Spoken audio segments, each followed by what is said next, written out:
Bénis un voisin, bénis une voisine. Dis-lui bienvenue à nouveau dans l'atmosphère de grâce. Dans l'atmosphère de grâce, n'est-ce pas? Alors, nous sommes en train d'étudier différents types de porteurs de grâce. Nous sommes en train d'étudier différents types de porteurs de grâce. On a vu l'histoire de Abraham, qui était béni par Abraham, par l'histoire d'Abraham. Amen. Et on a compris que par l'histoire d'Abraham, la majorité des transferts de grâce qui se sont faits par Abraham ont été des transferts par le sang, directement transferts par le sang. Amen. Et il y a aussi le transfert entre Jacob et Joseph, qui a été un transfert par un cadeau ou une offrande. Amen. Donc il y a eu un transfert de grâce aussi entre Jacob et Joseph. Amen. Et on a vu ce qui s'est passé dans la vie de Joseph.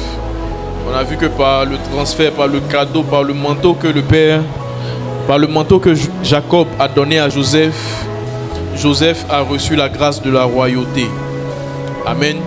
Et cette grâce-là a tiré des combats, des épreuves dans sa vie, c'est vrai, mais on a vu la manifestation de la grâce. Et Joseph est devenu premier ministre d'Égypte. Et lorsque Joseph a eu cette position et que la famine devait venir dans tout le territoire, en Égypte et même dans les alentours, il a demandé à sa famille de venir, pour ne pas que sa famille vive aussi la famine. Amen. Et sa famille est venue rester avec lui en Égypte. Et ils sont restés là, ils ont vécu là, ils se sont multipliés là, au point où le peuple, parce que la famille de Joseph sont les Hébreux, donc ces Hébreux là qui sont restés en Égypte, qui ont vécu là avec Joseph jusqu'à la mort de Joseph, ils étaient là. Ce peuple là s'est multiplié. Amen. Et aujourd'hui nous allons voir un autre porteur de grâce appelé Moïse. Amen. Tu peux dire avec moi Moïse. On va aller rapidement dans Exode chapitre 2.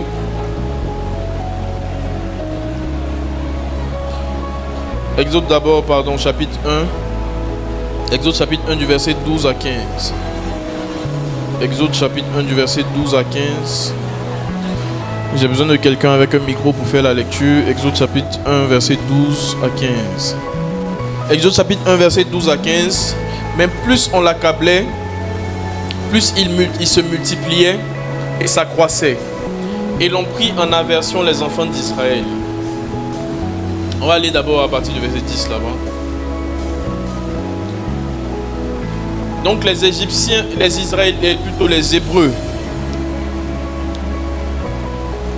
Quand Joseph a demandé à sa famille de venir le rejoindre en Égypte, les Hébreux sont restés là. La famille de Joseph, ils ont grandi là, ils étaient esclaves en Égypte, ils se sont multipliés. Et au verset 9, on dit voilà les enfants d'Israël, les Hébreux, qui forment un peuple plus nombreux et plus puissant que nous. Donc ici c'est Pharaon qui parle. Il dit, on constate que les Hébreux sont devenus, c'est-à-dire qu'étaient leurs esclaves, sont devenus plus nombreux que les Égyptiens. Et Pharaon dit, allons, montrons-nous habiles à son égard, empêchant qu'il ne s'accroisse et qu'il survint une guerre. Il ne se joigne à nos ennemis pour nous combattre et sortir ensuite du pays. Verset 11. Et l'on établit sur lui des chefs de corvée afin de l'accabler de tous travaux pénibles. C'est ainsi qu'il bâtit les villes de Python et de Ramsès pour servir de magasin à Pharaon.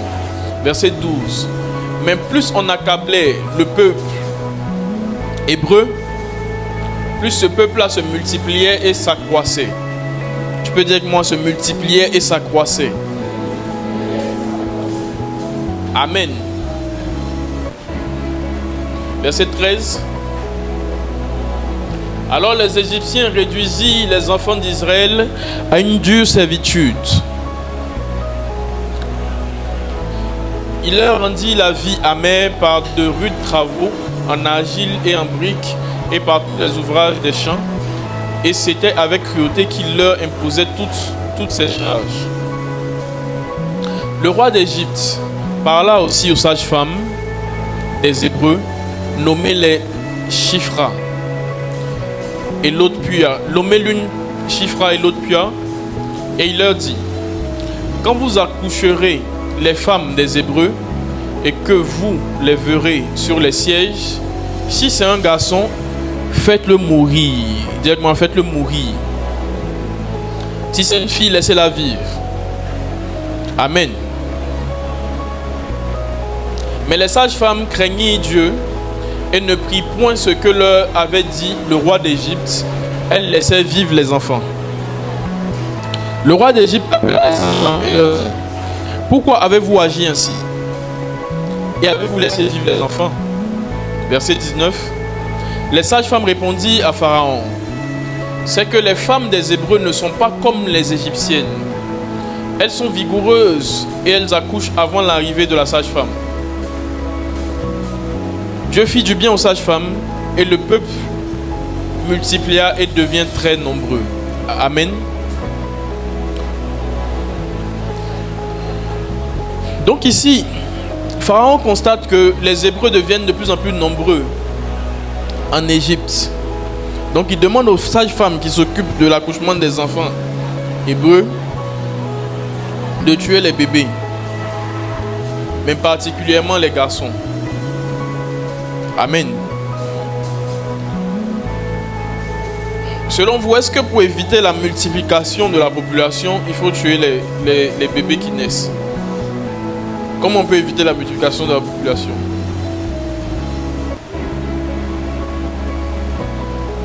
Tout le monde est à l'école ici, je pense, la plupart.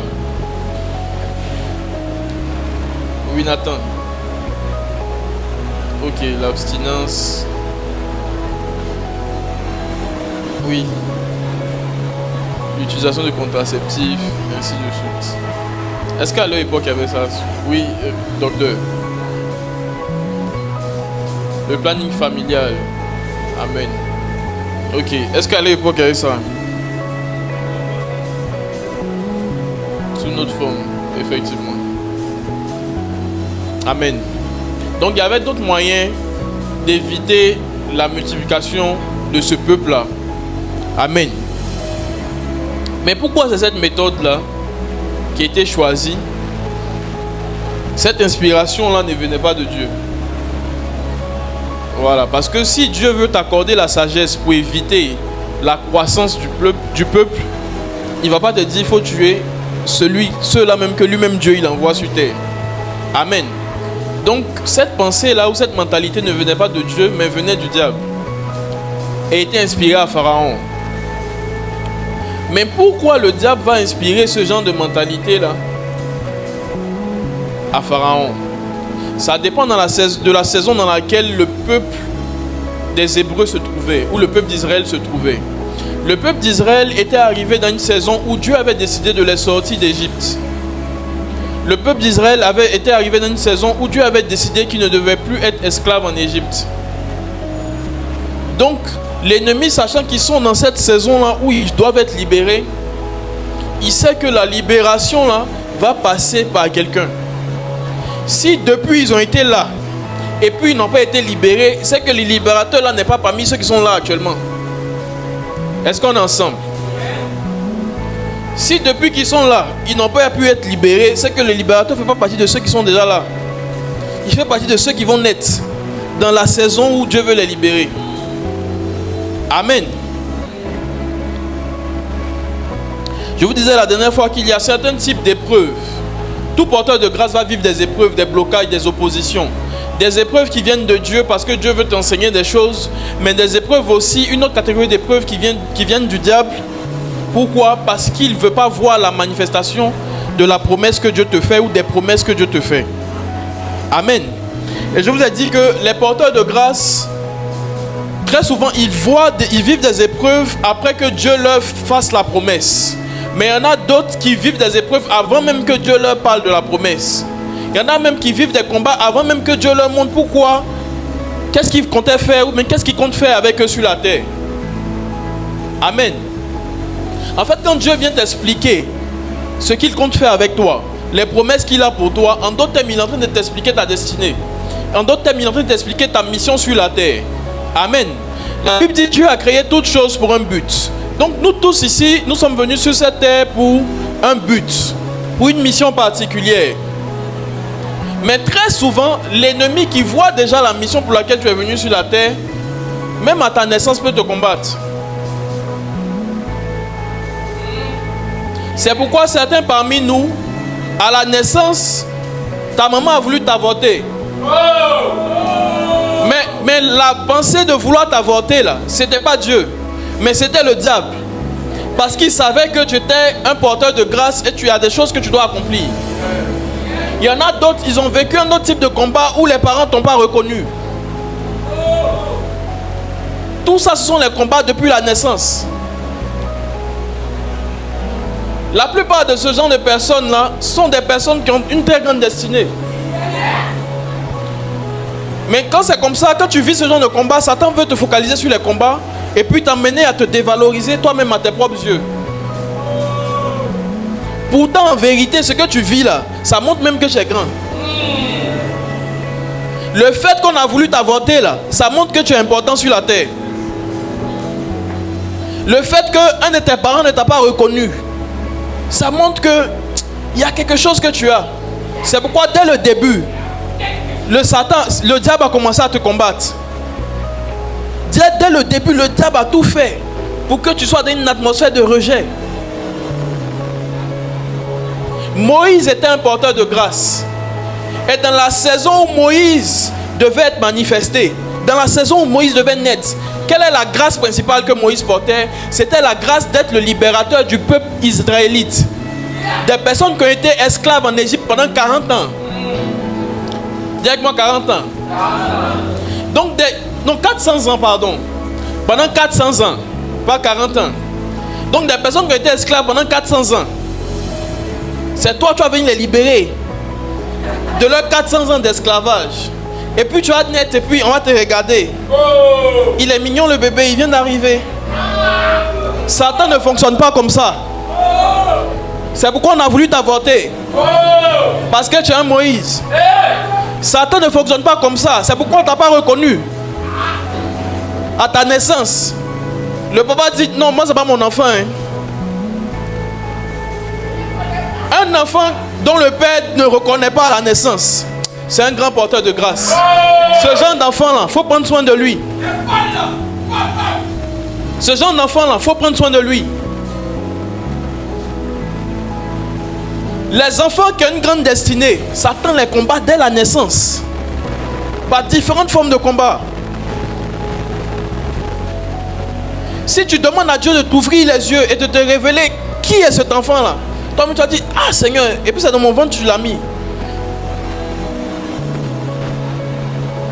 Donc quand vous avez vécu ce genre de combat depuis la naissance, c'est parce qu'il y a de grandes choses que Dieu compte faire dans vos vies.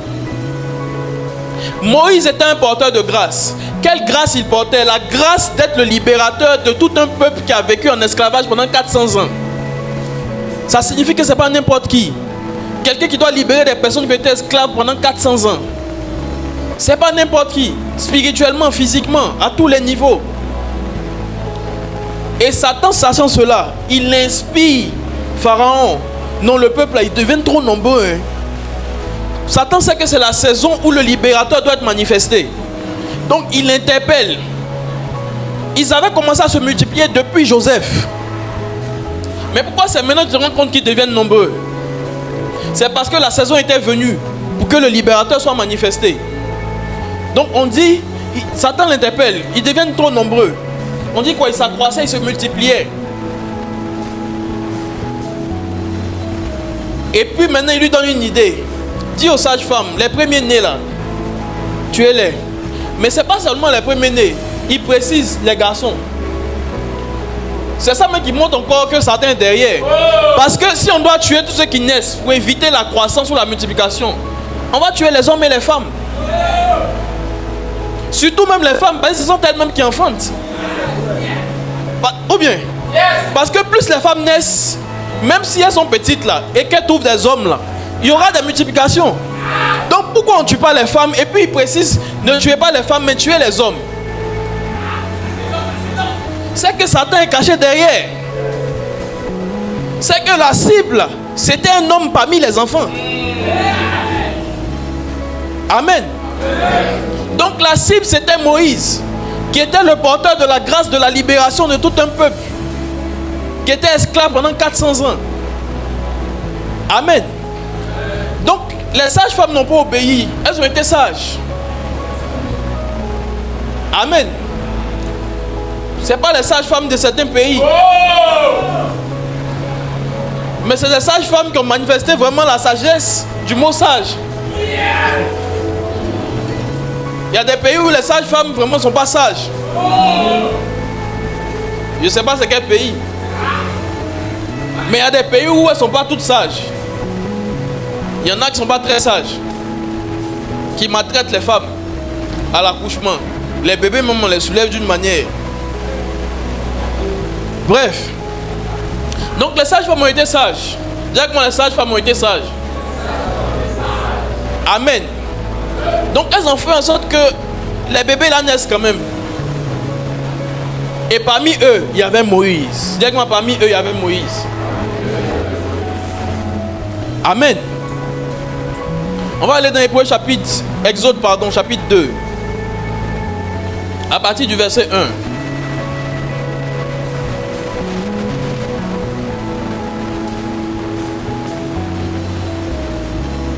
1. Un homme de la maison de Lévi avait pris pour femme une fille de Lévi. Qui c'est qui est Lévi? Lévi, c'est un des fils de Jacob. Est-ce qu'on peut mettre l'arbre généalogique avant qu'on continue? Amen.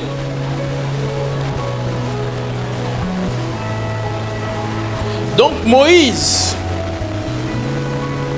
est un descendant de Lévi qui fait partie des 12 fils de Jacob. Amen. Voici Lévi ici. Sa mère c'est Léa. Donc Moïse est descendu de Lévi. Venons maintenant. On dit un homme de la maison de Lévi. Un homme de la maison de Lévi avait une femme, une fille de Lévi. Verset 2. Cette femme devint enceinte et enfanta un fils. Directement enfanta un fils. Donc elle n'a pas enfanté une fille. Et c'est parce que le diable savait ça qu'il dit tuez les fils, ne tuez pas les filles. Elle vit qu'il était beau et elle le cacha pendant 3 mois. Directement elle le cacha. Ne pouvant plus le cacher, elle prit une caisse de jonc qu'elle enduisit de bitume et de pois et elle y mit l'enfant. Elle le déposa parmi les roseaux sur le bord du fleuve. Verset 4. La sœur de l'enfant se tint à quelque distance pour savoir ce qui lui arriverait. La fille de Pharaon descendit au fleuve pour se baigner. Et ses compagnes se promenèrent le long du fleuve. Elle aperçut la caisse au milieu des roseaux et elle envoya sa servante pour la prendre. Elle l'ouvrit et vit l'enfant. C'était un petit garçon qui pleurait. Elle en eut pitié et elle dit: c'est un enfant des Hébreux. Alors la sœur de l'enfant dit à la fille de Pharaon: veux-tu que j'aille te chercher une nourrice parmi les femmes des Hébreux pour allaiter cet enfant? Va, lui répondit la fille de Pharaon. Et la jeune fille alla chercher la mère de l'enfant. La fille de Pharaon lui dit: emporte cet enfant et allaite-le-moi, je te donnerai ton salaire. La femme prit l'enfant et l'allaita. Quand il eut grandi, elle l'amena à la fille de Pharaon et il fit pour elle comme un fils. Directement comme un fils. Elle lui donna le nom de Moïse, car, dit-elle, je l'ai tiré des eaux. Amen. On acclame la parole du Seigneur.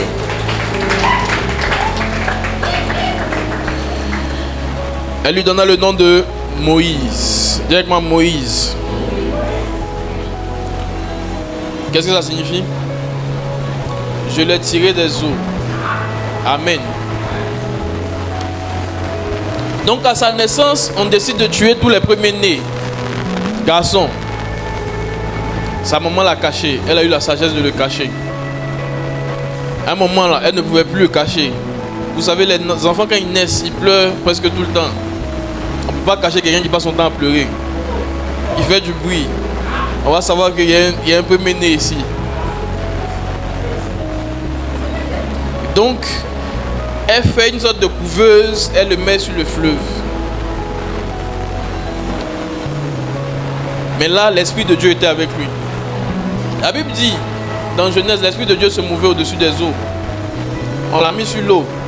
Et l'Esprit de Dieu l'a poussé jusque dans la maison de Pharaon. Et la fille de Pharaon voit le bébé. Elle prend le bébé. Les femmes qui travaillent pour elle lui demandent, est-ce qu'on doit aller chercher quelqu'un qui va allaiter ce bébé? Parce qu'elles ont vu que la fille de Pharaon aimait le bébé. Il est beau. Un chic bébé. Donc elles aussi, les dames qui travaillaient pour la fille de Pharaon, c'était des femmes hébreues. Donc elles connaissent la maman de l'enfant. Donc elles ont eu la sagesse d'aller chercher la maman pour venir l'allaiter. Amen. Donc pourquoi cet enfant-là n'a pas été tué dans la période où on devait tuer tous les autres enfants? Parce que Dieu l'a transféré sous la couverture de la fille de Moïse. Amen. Directement sous une couverture. Pharaon, pardon. Dieu l'a transféré sous la couverture de la fille de Pharaon. Directement sous une couverture. Amen. Il y a certains types d'attaques que tu peux vivre, mais qui peuvent être annulées ou empêchées à cause du type de couverture sous laquelle tu es. À cause du type de couverture ou du type d'autorité sous lesquelles Dieu te place. Donc Dieu le place sous une nouvelle mère qui a la couverture ou l'autorité spirituelle pour empêcher les attaques sur sa vie. Est-ce qu'on est ensemble? C'est-à-dire que la période où on devait tuer tous les nouveaux-nés, garçons là, il y a quelqu'un qui peut empêcher que toi on te tue. Et puis Dieu le place sous cette femme-là. C'est-à-dire que dans cette saison-là, sa propre mère ne pouvait pas le faire, sa mère biologique. Mais la fille des parents est devenue sa mère spirituelle. Parce que l'Esprit de Dieu se mouvait au-dessus des eaux. C'est l'Esprit de Dieu qui l'a envoyé là-bas. Donc c'est sa mère spirituelle. Parce que c'est le spirituel qui l'a conduit là-bas. Il y a des combats que tes parents biologiques peuvent t'empêcher de vivre. Mais il y a des combats qu'ils ne peuvent pas traiter. Dieu va te mettre sous une autorité spirituelle. L'Esprit de Dieu va te pousser quelque part. Et là où l'Esprit de Dieu va te pousser, là, on peut annuler certains types de combats dans ta vie. On peut empêcher certains types de combats dans ta vie. Les combats qu'il devait vivre, Moïse, ce bébé-là, c'était à cause du fait qu'il était hébreu. À cause du fait qu'il avait le sang hébreu. Il y a des combats liés au sang. Et je vous ai dit ça. Donc il devait vivre des combats liés à son sang. C'est ce qu'on appelle les liens, que vous appelez les liens de famille. Mais ce sont les malédictions familiales. Donc la malédiction sur la famille, c'est-à-dire les Hébreux, c'était qu'on tue tous les nouveaux-nés. Ça c'était la malédiction de la période. Mais qu'est-ce qui a fait que cette malédiction n'a pas eu effet sur lui? C'est que l'Esprit de Dieu qui se mouvait au-dessus des eaux l'a conduit quelque part. Sa maman a eu la sagesse de le mettre sur l'eau. Peut-être qu'elle savait que l'Esprit de Dieu se mouvait au-dessus des eaux. Et je pense qu'elle savait. Je pense qu'elle avait la révélation de ça. Donc elle a mis sur l'eau. Elle sait que l'Esprit de Dieu va le pousser quelque part. Parce qu'une maman normale ne peut pas jeter son enfant sur l'eau. L'eau là va l'envoyer où? Mais elle savait que l'Esprit de Dieu se mouvait au-dessus des eaux. Elle savait que l'Esprit de Dieu allait le pousser quelque part. Donc elle avait confiance. Saint-Esprit, je te fais confiance. Je pense que peut-être elle a commencé à parler en langue lorsqu'elle a mis le bébé. Reka, raba, raba. Elle sait que l'Esprit de Dieu va le pousser quelque part. Parce que l'Esprit de Dieu se mouvait au-dessus des eaux. Et jusqu'aujourd'hui, l'Esprit de Dieu continue de se mouvoir au-dessus des eaux. On vous a dit la dernière fois, il y a 70% d'eau en vous. C'est pourquoi l'Esprit de Dieu veut se mouvoir en vous. Donc elle avait la révélation que l'Esprit de Dieu se mouvait au-dessus des eaux. Et l'Esprit de Dieu a poussé le bébé jusqu'à chez sa mère spirituelle. Il est resté sous sa couverture. Tous les autres petits garçons ont été tués.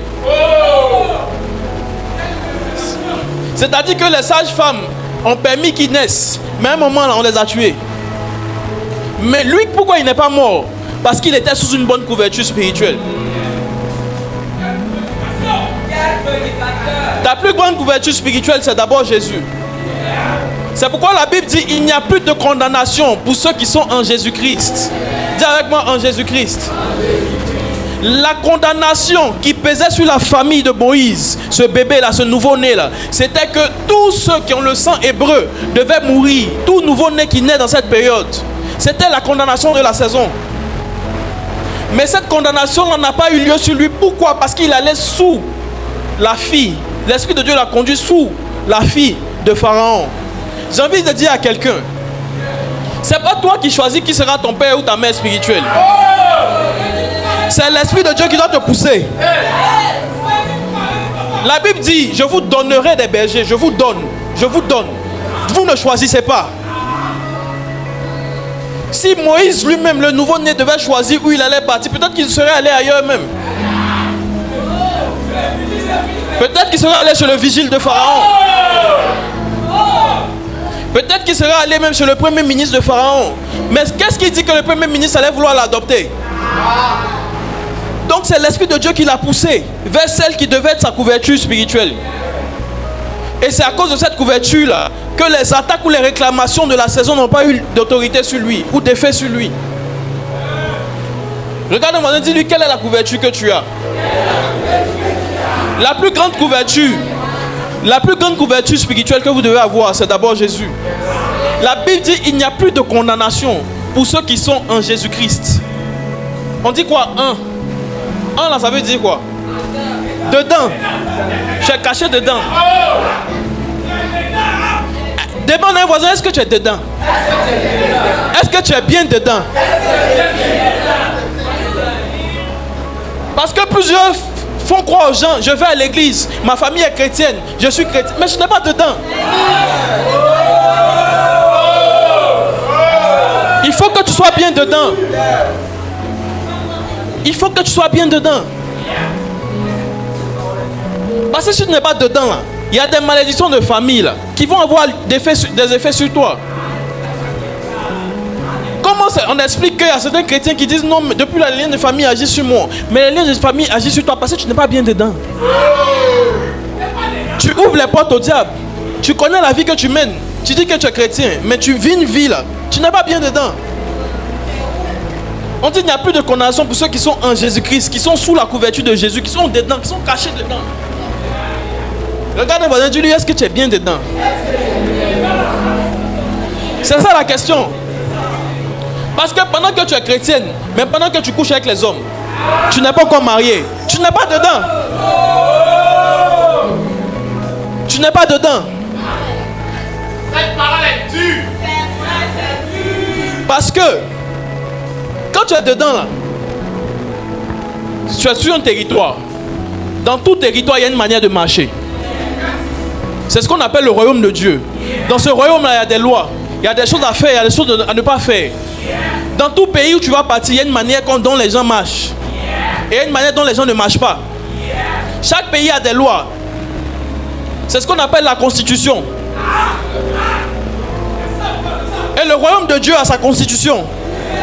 Dans la constitution, là, on ne doit pas coucher avant le mariage. Ça fait partie des lois de la constitution. Donc quand tu es dedans, dans cet état-là, tu dois marcher selon les lois de l'état dans lequel tu es maintenant. Donc si tu dis que je suis devenu enfant de Dieu, c'est que tu es sous le royaume de Dieu. Tu es dans le royaume de Dieu. Mais dans le royaume de Dieu, il y a une manière dont on marche et il y a une manière dont on ne marche pas. Donc quand tu es dedans et puis tu marches d'une autre manière, tu n'es pas bien dedans. Donc tu vas commencer à vivre les combats de ta famille. Je vous ai dit, dans vos familles, il y a des bénédictions, mais aussi des malédictions liées au sang. La famille de bébé Moïse, c'était les Hébreux, la famille des Hébreux. Mais là, dans cette période, on dit quoi? Tous les Hébreux, là, les bébés, là, on doit les tuer. Voici la malédiction de la saison. Mais cette malédiction n'en a pas eu d'effet sur lui. Pourquoi? Parce que Dieu l'a conduit sous une autorité. Sa mère biologique ne pouvait pas traiter ça. Mais sa mère spirituelle pouvait traiter ça. Est-ce qu'on est ensemble? Donc sa mère biologique qui a compris qu'elle ne pouvait pas traiter ça, l'a mis sur l'eau. Parce qu'elle savait que l'Esprit de Dieu se mouvait au-dessus des eaux.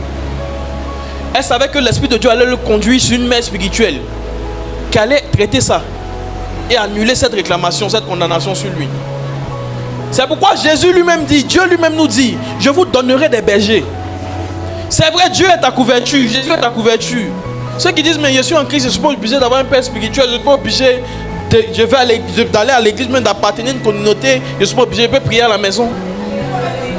Prier à la maison. Les maisons de la maison, tu vas vivre ça.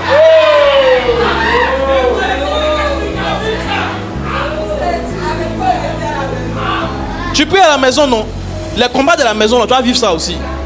Continue de prier à la maison. Non, moi je n'ai pas besoin d'un père, d'un berger. Je n'ai pas besoin. Dieu s'en fout si tu as besoin ou pas. Dieu sait si tu as vraiment besoin. Non, je n'ai pas besoin. Moi, c'est pas. Non, c'est les trucs de père spirituel. Là, c'est pas trop mon truc. Il y a des combats que ton papa et ta maman ne peuvent pas traiter dans ta vie.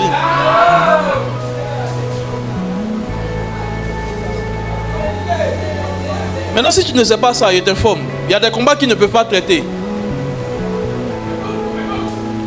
Il faut que l'Esprit de Dieu te conduise vers quelqu'un qui va t'aider spirituellement et qui va annuler certaines condamnations sur toi. Même quand tu es en Christ, Christ même dit, je vous donnerai des bergers. Demande à un voisin, est-ce que tu es un berger? Il dit, je vous donnerai des bergers selon mon cœur, qui vous paîtront avec sagesse et intelligence. La fille de Pharaon a été sage et intelligente. Elle a pris soin du bébé. Elle dit, allez chercher quelqu'un qui va l'allaiter. Celles aussi, les ménagères, elles ont été sages. Elles sont allées chercher la maman du bébé. Elles ont été précises. Amen. Donc quand tu es un porteur de grâce, il y a certains types de combats que tu vas vivre. Même depuis ta naissance. Comment ça se fait qu'un enfant naît et puis à 4 ans il perd son papa ou bien sa maman? Pendant que d'autres enfants grandissent avec le père et leur mère. C'est que Satan veut t'attaquer.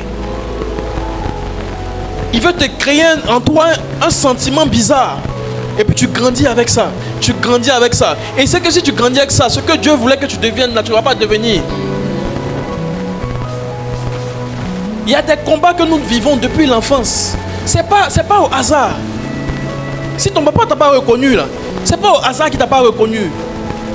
Satan voulait créer un truc autour de toi. Mais quand tu es venu en Christ maintenant, sois bien dedans. Tu vas voir que ce que tu dois devenir là, tu vas devenir. Ce pourquoi Dieu t'a envoyé sur la terre là, tu vas vraiment accomplir ta destinée. Mais vous savez que vous avez des combats depuis l'enfance. Et puis quand vous venez à Christ, encore vous n'êtes pas bien dedans. C'est que vous voulez continuer de vivre les mêmes combats. Regarde le voisin, dis-lui, sois dedans. Amen. Soyez dedans. Donc il arrive chez la fille de Pharaon et puis elle prend soin de lui jusqu'à grandir. Amen. Le bébé a grandi.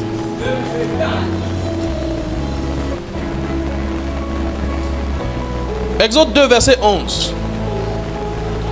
Un jour, Moïse, devenu adulte, alla voir ses frères de race. Il fut témoin des corvées qui leur étaient imposées. Soudain, il aperçut un Égyptien en train de frapper un de ses frères hébreux. On dit quoi? Il alla voir ses frères de race, c'est-à-dire les Hébreux, ceux qui ont le même sang biologique que lui. Parce que lui, il vivait dans le palais avec sa mère spirituelle. Il était sous la couverture, il vivait dans le royaume. Le royaume de Pharaon, c'était un laté. C'était un laté. Mais un jour, il allait vers ses frères. Il s'est souvenu que je dois aller vers les gens de mon sang aussi. Il voit qu'ils sont maltraités. Et là, ça lui a fait mal dans son cœur. Parfois, ton appel se révèle par ce que tu ressens dans ton cœur vis-à-vis des souffrances des gens. Moi, je peux voir les enfants de la rue, ça me fait un peu mal.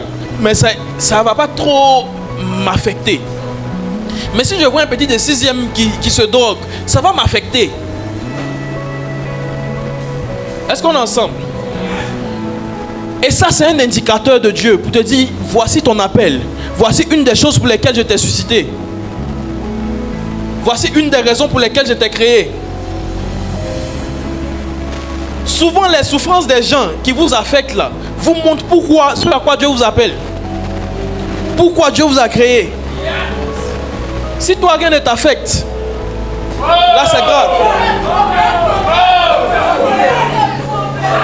Parce que nous tous, nous venons sur la terre pour un but. Et le but là, c'est les autres. Sauf que chacun a un truc précis à faire vis-à-vis des autres. Donc Moïse, à cet instant précis là, il arrive vers ses frères. Il voit la souffrance de ses frères. Et ça lui a fait mal. Au point où Moïse a tué l'Égyptien qui est en train de maltraiter son frère. Tellement que ça l'a affecté. Parce que Moïse pensait que le combat était charnel. Pourtant la Bible dit dans Ephésiens 6, on ne combat ni contre la chair ni le sang, mais on combat contre les autorités, les dominations, les principautés. Moïse ne savait pas ça. La maman biologique de Moïse était spirituelle, mais Moïse lui-même n'était pas encore spirituel. S'il était spirituel, il allait savoir que le combat n'était pas charnel. Il n'avait pas besoin de tuer le gars physiquement. Il devait se retirer dans la présence de Dieu. Le Dieu d'Abraham, le Dieu de Jacob. Tous ses pères là, parlaient à ce Dieu-là. Et puis ce Dieu-là allait lui révéler directement ce qu'il devait faire, comment il devait procéder. Mais Moïse a voulu faire le combat de manière charnelle. À chaque fois que tu vas vouloir faire des combats de manière charnelle, tu vas taper poteau. Comme on le dit, tu vas échouer. Le combat n'est pas charnel, le combat est d'abord spirituel. Parce que tout ce qui est physique est d'abord spirituel. Quand tu es un porteur de grâce, la grâce est d'abord spirituelle. Donc si à cause de la grâce on te combat, tu dois combattre d'abord spirituellement. Est-ce qu'on est ensemble? Donne un bon amen à Jésus.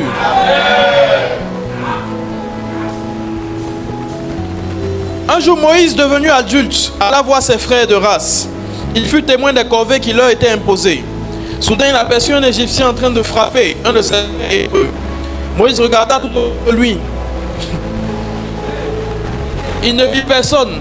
Alors il tua et enfouit le corps dans le sable.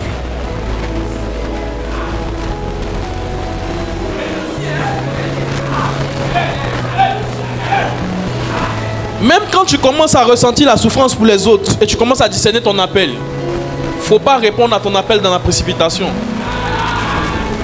Quand tu commences à découvrir ton appel, il ne faut pas rentrer dans la précipitation. Il faut aller consulter Dieu pour qu'il te dise à chaque étape, voici ce que tu dois faire, voici ce que tu dois faire, voici ce que tu dois faire. Mais Moïse s'est précipité pour rentrer dans son appel. Vous ne devez pas vous précipiter pour rentrer dans votre appel, mais vous ne devez pas aussi rentrer en retard.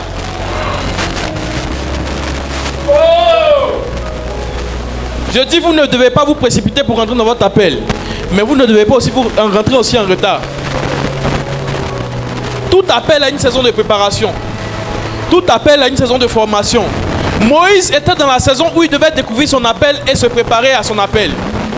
Mais Moïse a voulu rentrer rapidement dedans. Pourtant, s'il était préparé, il allait savoir que le combat était d'abord spirituel. Amen. Dis à un voisin, prépare-toi. Discerne ton appel.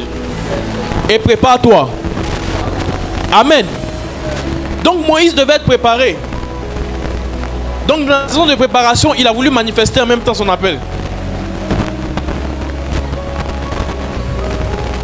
La Bible dit quoi? Dieu fait toutes choses bonnes en son temps. Donc il y a un temps pour tout. Il y a un temps pour découvrir ton appel. Il y a un temps pour te préparer par rapport à ton appel. Et il y a un temps pour rentrer dans la manifestation. Amen. Donc il a caché le corps.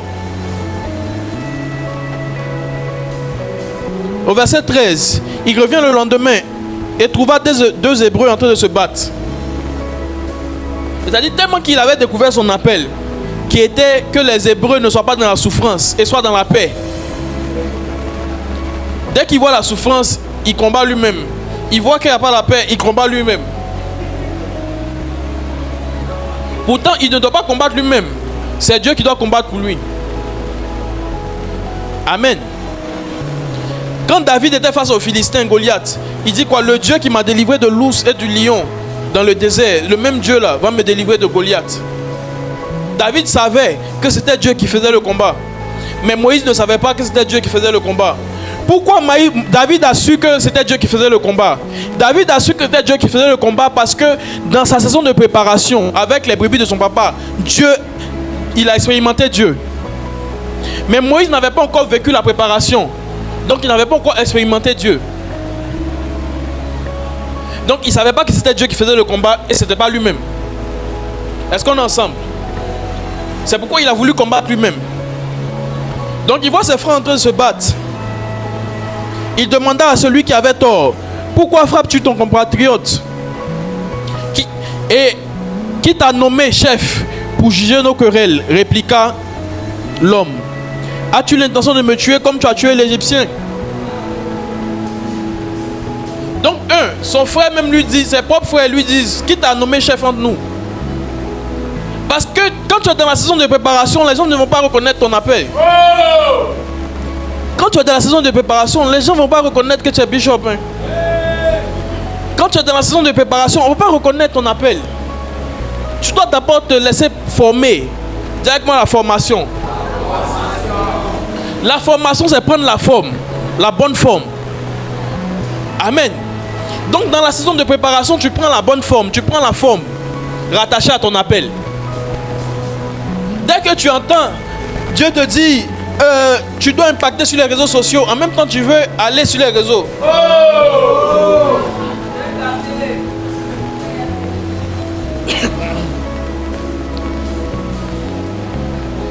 Toute atmosphère d'impact ou tout environnement d'impact ou d'influence a des combats. Tout environnement d'influence a des combats. Tout environnement là où Dieu va te dire il faut aller impacter, il faut aller influencer, il y aura des combats là-bas. Il ne faut pas t'attendre à ce que tout soit parfait là-bas. Donc si tu n'es pas préparé à ça, sur les réseaux sociaux par exemple, il y a des entités spirituelles qui détectent les gens qui font trop le travail de Dieu. Il y a des attaques que tu vas vivre à cause du fait que tu as commencé à t'afficher.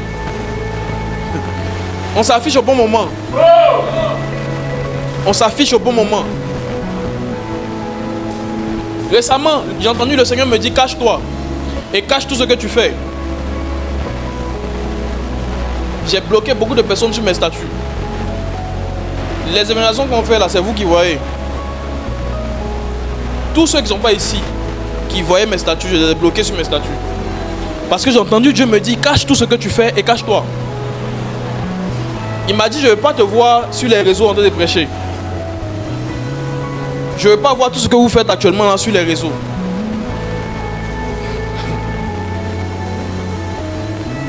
Même YouTube, c'est quoi vous entendez? C'est audio. Tu ne vas pas me voir.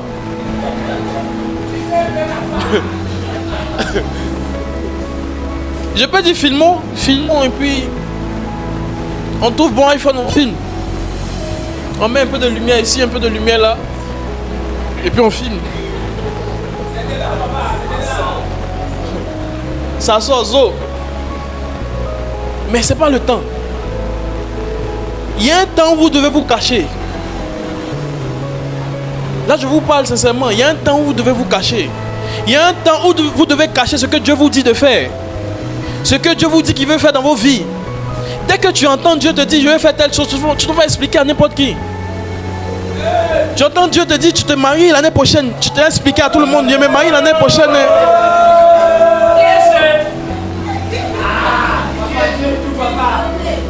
Tu commences cheminement. Tout le monde n'a qu'à voir ton cheminement.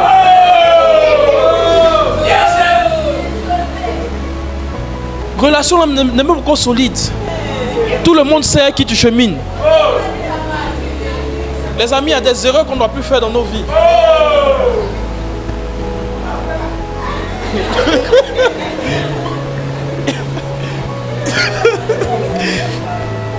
Il y a des erreurs qu'on a pu faire.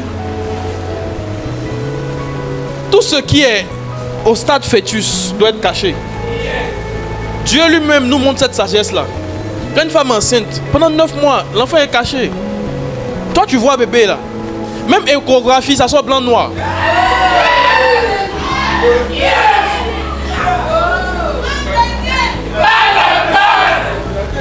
Mais tu veux voir. Toi, tu veux que tout le monde n'a qu'à voir en même temps. Tout le monde doit voir. Tout le monde doit savoir. Tu vas faire avorter tes projets avant le temps.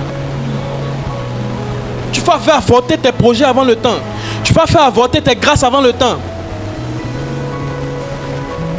Toutes les grâces que Dieu vous promet là, doivent être cachées. Même quand ça commence à se manifester, cachées. Regarde le voisin, dit il faut cacher. J'ai entendu la voix du Saint-Esprit récemment. J'ai entendu. Il m'a dit cache-toi. Pendant 3 jours, il me stressait avec ça. Je luttais un peu. J'ai vu un gars qui a fait un statut. Il a écrit cache-toi prophète. Il a lu le statut du gars. Le Saint-Esprit dit c'est de toi il a été parlé. À minuit 30, le gars a fait le statut. Après il a effacé. Cachez-vous. Tout ce qui n'est pas encore arrivé à la phase de maturité doit être caché. Le bébé sort quand? À 9 mois. Quand tout est bien formé à l'intérieur. Mais le projet n'est pas encore bien formé. Les choses n'ont pas encore pris bien la forme. Et puis on va s'afficher sur les réseaux. On va s'attirer des combats avant le temps. Et comme Moïse, on va te dire qu'il t'établit juge entre nous. Comme Moïse, tu as tué quelqu'un. Et puis tu vas fuir loin de ta destinée. Tu vas vivre des combats bizarres. À chaque fois que Dieu vous annonce des nouvelles choses, sachez que vous devez vous cacher. À chaque fois que Dieu commence de nouvelles choses avec vous, sachez que vous devez cacher ça. On n'explique pas à tout le monde. Même Jésus savait que le temps n'était pas venu pour lui d'être glorifié. Il y a certains miracles où il faisait, il dit non, ne dis à personne que c'est moi qui t'ai guéri.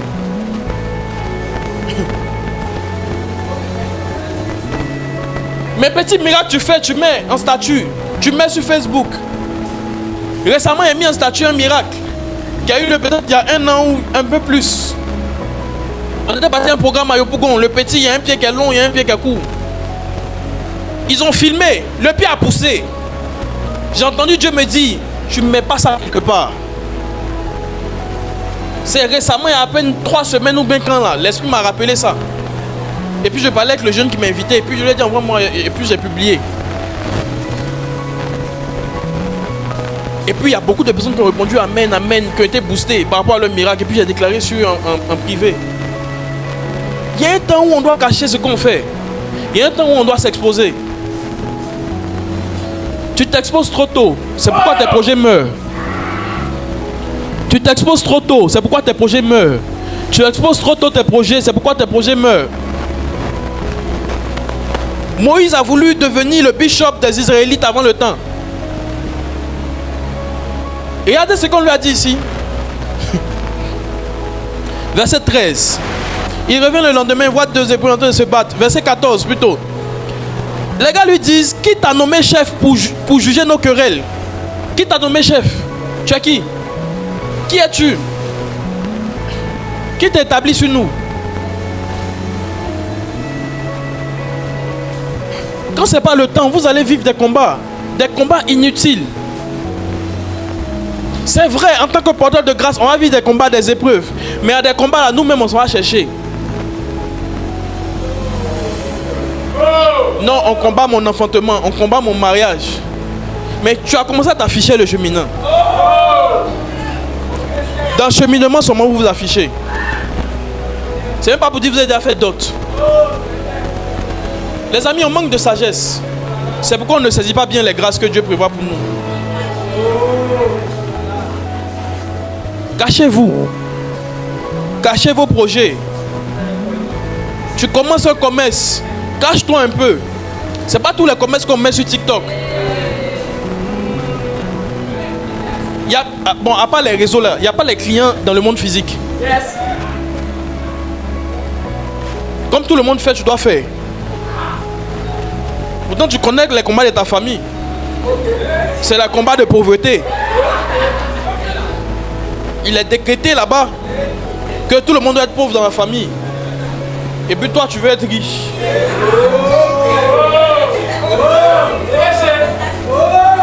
Tu as mis sur Facebook tous les villageois de ton village, tous les parents de ta famille, vous êtes amis sur Facebook. Et puis tu t'affiches. J'ai commencé mon business, j'ai commencé mon business.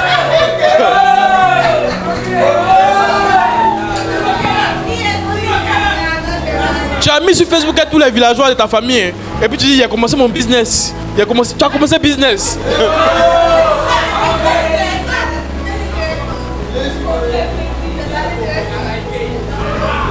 Les amis, ce n'est pas tous les commerces qui doivent être exposés. Il y a un temps où ça doit être exposé, il y a un temps où ça doit être caché. Client, tu peux chercher client dans le monde physique. Tu n'es pas obligé d'aller dans le virtuel. Tout le monde doit savoir que tu as commencé entreprise. Tout le monde doit savoir que tu as commencé commerce. Tout le monde doit savoir que tu as commencé cheminement. Tu chemines. Tu vas t'arrêter en route.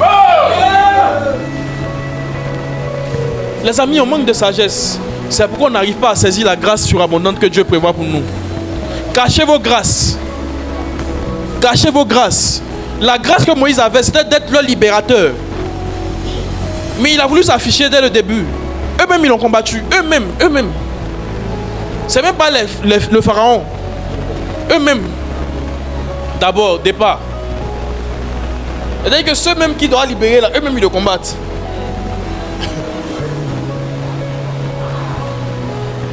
Il y a des combats que des gens de vos familles ou vos amis vont vous faire vivre. Parce que vous êtes vite affichés. Vous êtes vite affichés.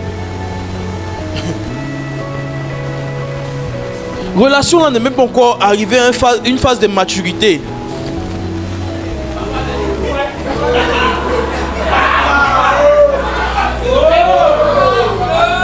La phase de maturité, c'est quoi? La phase de maturité, c'est quoi? C'est la phase où tu découvres les défauts de l'autre, l'autre découvre tes défauts, et puis chacun accepte de supporter les défauts de son ami. Ou chacun accepte de supporter les défauts de son ami. C'est là que vous êtes devenu mature. Sinon, quand vous dites je l'aime, vous vous aimez pas encore.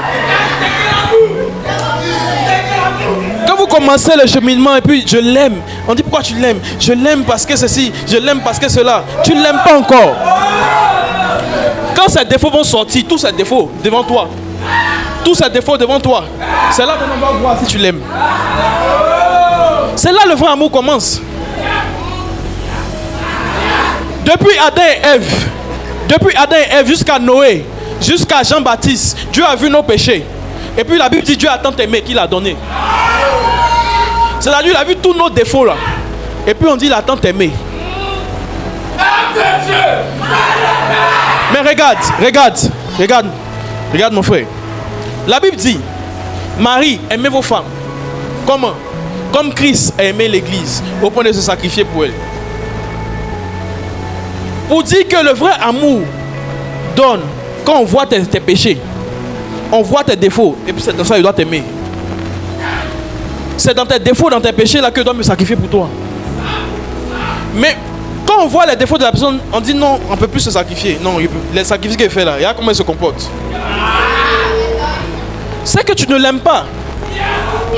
Parce que l'amour selon Dieu, c'est l'amour où on fait des sacrifices malgré les défauts de la personne. Tu continues de l'aimer, tu continues de te sacrifier pour elle. Tu continues de l'aimer, tu continues de te sacrifier pour lui. Quand tu n'as pas encore découvert les défauts de ton cheminement, il ne faut pas dire que tu l'aimes. Il faut dire oui, je l'apprécie, on s'apprécie. C'est le jour où tu vas voir ces défauts-là. Tu peux dire maintenant oui, je l'aime. Tu vois les défauts-là et puis tu dis oui, je l'aime. Et puis c'est pas hypocrite, hein, tu es sincère. Et puis tu continues de te sacrifier pour lui, tu continues de faire les bonnes choses envers la personne. C'est là on dit tu l'aimes. Et lui aussi, parce que ça doit pas être dans un seul sens. Lui aussi, il doit voir tes défauts et puis continue de bien se comporter vis-à-vis de toi. C'est là on peut dire que vous deux vous aimez. Il continue de t'aider. Il continue de t'aider à t'améliorer. Tu continues de l'aider à s'améliorer. C'est là on peut dire que vous deux là, vous vous aimez. Tu l'aides à changer ses défauts en qualité, il t'aide à changer tes défauts en qualité. Là, à partir de là, on dit vous vous aimez. Vous êtes mature, votre relation est devenue mature. Tant que vous n'êtes pas arrivé à ce stade-là, vous ne devez pas afficher la relation. Vous devez vous cacher. Parce que si vous n'êtes pas caché, et puis vous arrivez au stade où vous découvrez les défauts là, les gens où vous êtes affichés, ils vont vous dire, il n'est pas bon. Il n'est pas bon, non. Tout le monde va mettre sa bouche dans votre affaire. Tout le monde va mettre sa bouche dans votre relation. Parce que vous vous êtes affiché avant le temps. Le temps où on découvre les défauts et on supporte. La Bible dit l'amour supporte tout. Amen. Est-ce qu'on est ensemble? Donne un bon amen à Jésus.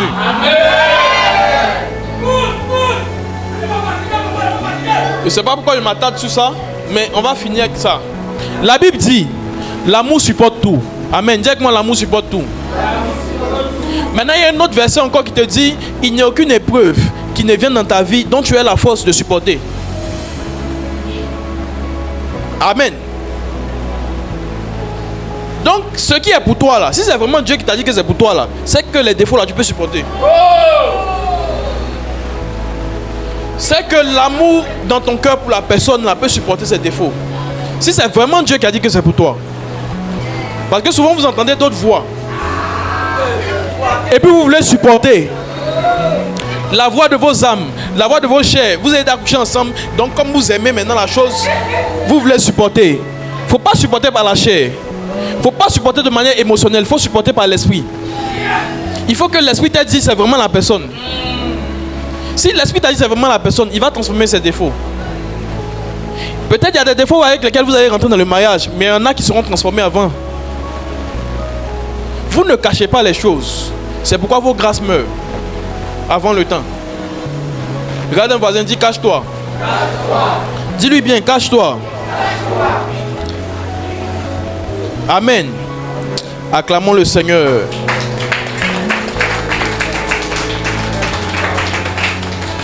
Dimanche prochain, on va voir la suite de l'histoire de Moïse et on va toucher d'autres porteurs de grâce. Est-ce que quelqu'un est béni par la parole?